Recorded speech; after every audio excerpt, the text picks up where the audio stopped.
Okay, so good evening, everyone. Thanks so much for tuning in. Usually, I play this kind of stuff on Twitch, but figured out the YouTube app on my device also allows for streaming directly on the platform. So, kind of kind of solves that step in between where I'm moving the video from different platforms. So, this will be the first live stream on YouTube, and I have my tenor recorder here, and we're going to be playing some pieces and some excerpts from two different composers. This first one will be a piece by Maurice Ravel from his Les Tombeaux de Coupoint, which is a collection of Baroque dances that he wrote in honor of some of his friends that died in the First World War. So, being a piece by Maurice Ravel, this is from the Impressionistic um, genre of classical music. So, think of a very large emphasis on tone color instead of dramaticism. And then you'll also um, hear some very interesting harmonies and some really, really complex tone colors and stuff like that within this piece. So this is going to be the third movement of that. This is the minuet. So this again draws on Baroque dance tradition where you had a fast piece as kind of a dance at the beginning, then you had a slower section, then you usually had a minuet, and then you'd finish off the dance suite with something fast, either a gigue or a bourrée. In Ravel's suite here, that's in the Baroque style, we have a minuet as the third dance. And the minuet is actually a French style of dance. It's a very slow waltz. So here's the minuet by Maurice Ravel.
March.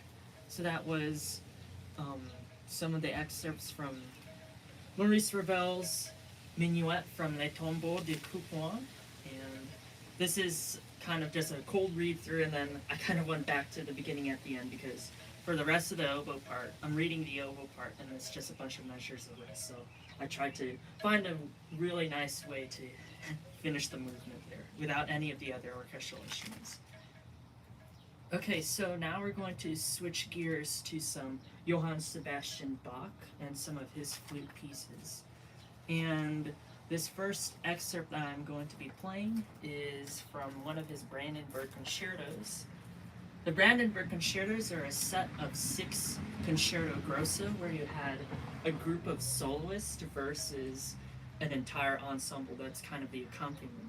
And this is going to be from the Baroque time period, so very very ornamental music from the Baroque period. You also had a ton of like contrapuntal lines, so think of a fugue. Bach was the master of writing fugues, where you had a subject and it was passed around the different members of the orchestra. You see some of that interplay in his Brandenburg concertos, but obviously we don't have the other instruments here with us, so I'll be just playing one of the solo flute parts to it.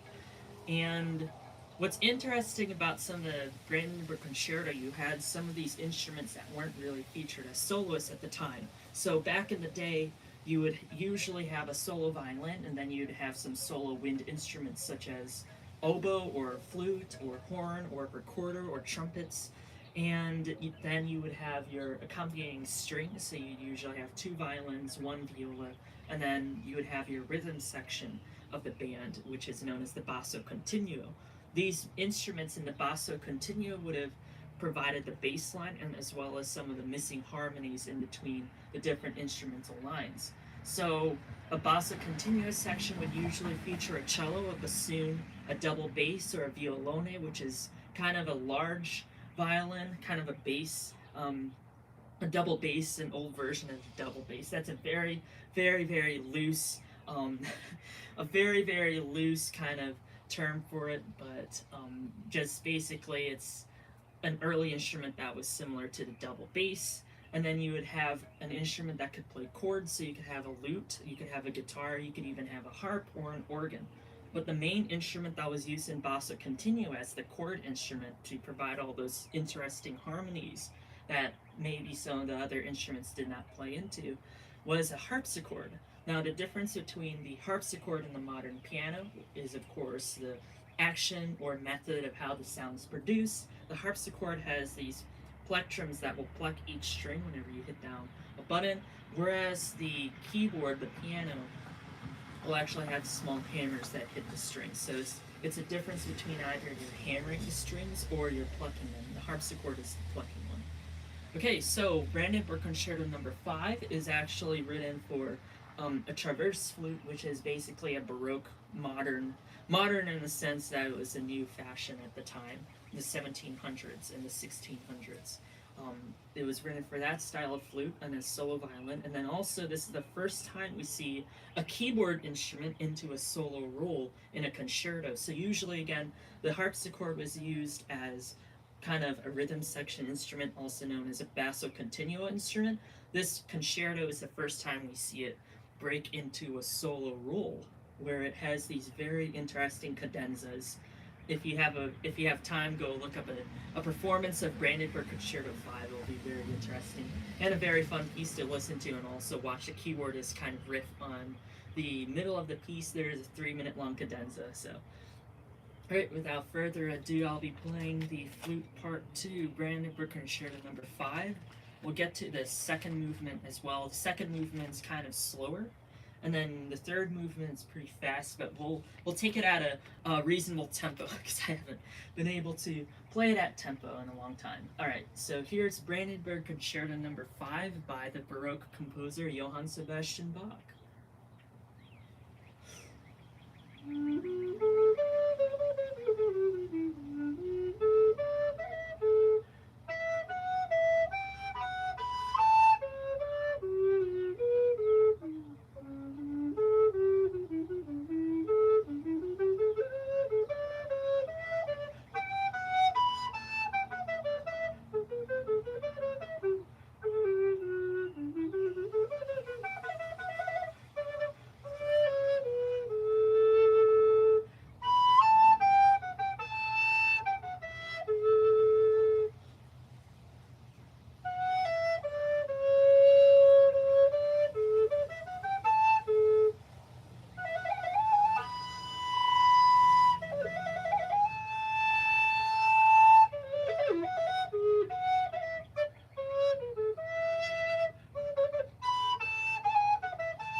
That concludes Brandenburg Concerto number 5.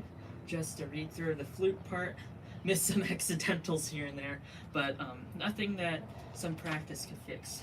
If everyone enjoyed the music, please do something nice or someone. I will catch you all soon. Take care, everyone. Thank you so much again for tuning in.